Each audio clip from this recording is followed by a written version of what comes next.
एक युवक पर प्रेम का रंग दोस्तों इस कदर चढ़ता है कि शायद वह अपने होशो-हवास को खो बैठता है और उस युवती के बार-बार मना करने पर भी वह उसका पीछा करना नहीं छोड़ता। यहाँ तक कि वह युवती उसके विरुद्ध जो गाँव में चौपाल जो पंचायत होती है वो एकत्र करवाती है, वहाँ पर भी ये उस युवती से माफ़ी माँगता है और उस युवती को ऐसा लगता है कि इसने मेरा पीछा छोड़ दिया। उसके बाद जो है वह फिर जो है और कहीं मतलब कहीं पर भी जाती वह युवती, तो यह युवक उसका पीछा करता। उसके बाद उसने अपने इसी बात की शिकायत अपने पति से की। पति और वह युवती मिलकर उसने थाने में इनकी कंप्लेन दर्ज कराई। कंप्लेन दर्ज कराने के बाद जो पुलिस होती है वह जाकर उस युवक को पकड़ कर लाती है और फिर इन दोनों को भी वहाँ पर बुलाती है और वहाँ पर भी जब सजा की बात आती है तो इसका पति छोड़ता है, चलो शायद पहले गलती होगी, अभी कम उम्र है 21 वर्ष, चलो छोड़ दो नहीं इसका जीवन बर्बाद हो जाएगा। इस वजह से वहाँ पर ये लोग रहम करके इसको फिर छोड़ देते हैं। उसके बाद दोस्तों यह युवक उस युवती के साथ ऐसे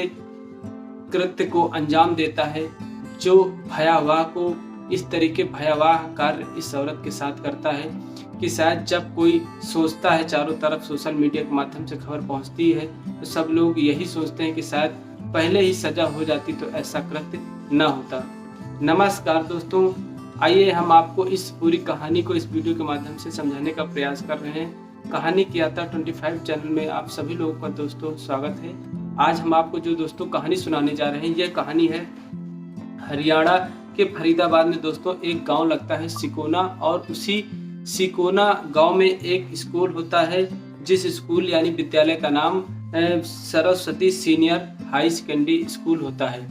वहां पर दोस्तों एक संध्या नाम की युवती होती हैं जिनकी उम्र 26 वर्ष की होती है और उनकी शादी हो गई होती है।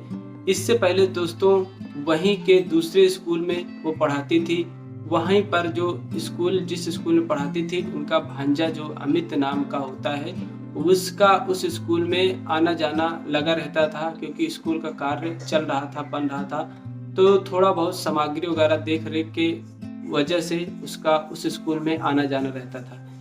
वहीं पर आते जाते जो ये संध्या होती है पहले उस स्कूल में पढ़ा रही होती, तो इससे उसकी जो थोड़ी बहुत बातचीत होती है और वह बातचीत थोड़ी बहुत होते होते काफ़ी शब्दों में बदल जाती है। शब्दों में बदलने के बाद दोस्तों नंबरों का आदान प्रदान हो जाता है। नंबरों का आदान प्रदान होने के बाद जो है इन दोनों में काफ़ी लंबी बातचीत होना शुरू हो जाती है। उसके बाद जब इन दोनों में काफ़ी लंबी बातचीत होना शुरू हो जाती है तो कहीं ना कहीं संध्या शर्मा को जब एहसास होता है कि नहीं वाकई में हमारे प्रेम प्रसंग जो है यानी ज़्यादा दूर तक जा रहे हैं, तो वो कहीं ना कहीं ब्रेकअप लेना ही अच्छा समझती है। क्योंकि जो अमित होता है वह भी संध्या शर्मा से कहता है कि तुम अपने पति को छोड़ दो, अपना घर छोड़ दो, लेकिन संध्या इस बात के लिए जो संध्या शर्मा होती तैयार नहीं होती और उसको मना कर देती है। उसके बाद जब मना कर देती है, उससे कई दिन तक मिलती नहीं है दोस्तों, तो वह जबरदस्ती यानी उसके पीछे आता है।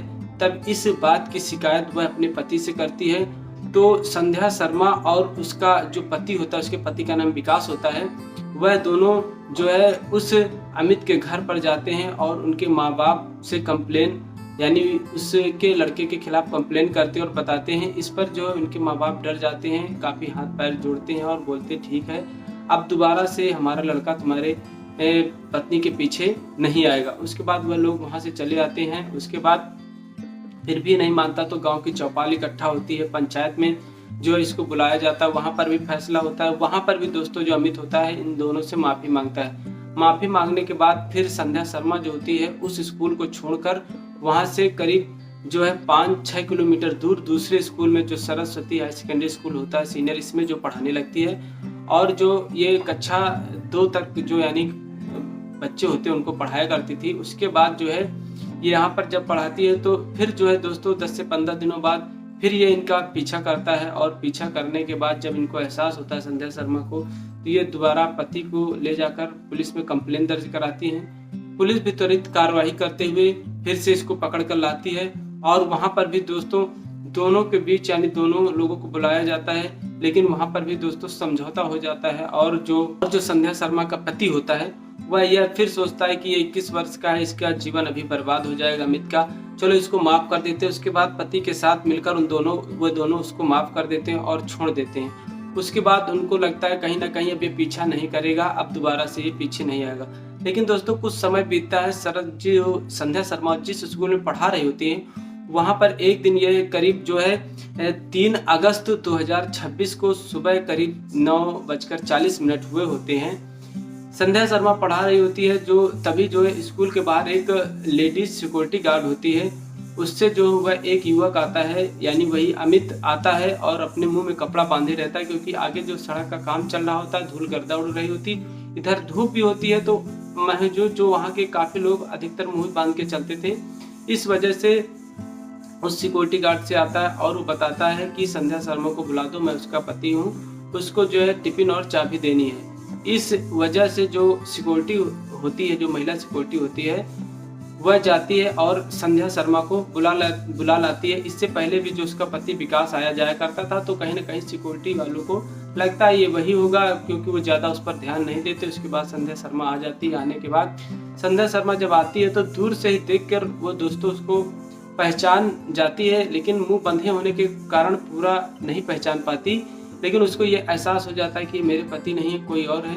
वह पास जाती और जब तक शायद उससे पूछती और पहचानने का प्रयास करती, तब तक दोस्तों करीब जो है 20 से 25 सेकंड के अंदर लगातार जो है दोस्तों 20 से 25 चाकुओं का वार अमित जो है संध्या शर्मा के ऊपर चेहरे पर, छाती पर, गर्दन पर, यानी जहां पाता वहां पर वार करता है।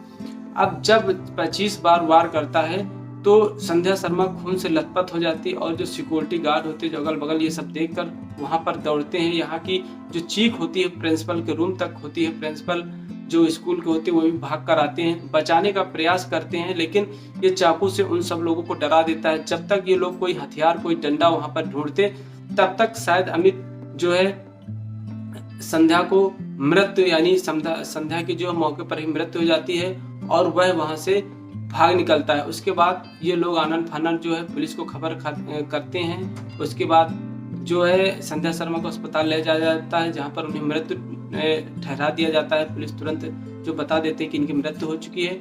उसके बाद जो है जो पुलिस आती है, टीम यानी पुलिस जो आती है, तो इस पर कार्रवाई करते हुए तुरंत जो है इसके पति के खिलाफ, जो यानी पति जो इसके खिलाफ, अमित के खिलाफ मामला दर्ज कराता है और त्वरित कार्रवाई करते हुए टीमों का पुलिस तत्काल गठन करती है और मात्र 2 से 3 घंटे के अंदर अमित को जो है रिमांड में ले लेती है। और रिमांड में लेने के बाद दोस्तों पुलिस जब इनसे पूछताछ करती है तो अमित का कहना होता है दोस्तों कि जो ये हमारे साथ संध्या शर्मा होती है तकरीबन 2 साल से मेरे रिलेशनशिप में थी, और जब हम इससे कह रहे थे कि मेरे पति यानी अपने पति को छोड़ दो, और इसके कारण मैंने अपने घर बार सब कुछ छोड़ दिया था, मैं अपने माँ बाप से भी सही से नहीं मिलता था और इससे भी मैं कह रहा था कि तुम अपने पति को छोड़ दो, लेकिन ये अपने पति को अमूमन छोड़ने के लिए तैयार नहीं थी। इसी वजह से जो है मैंने यह कृत्य को अंजाम दिया।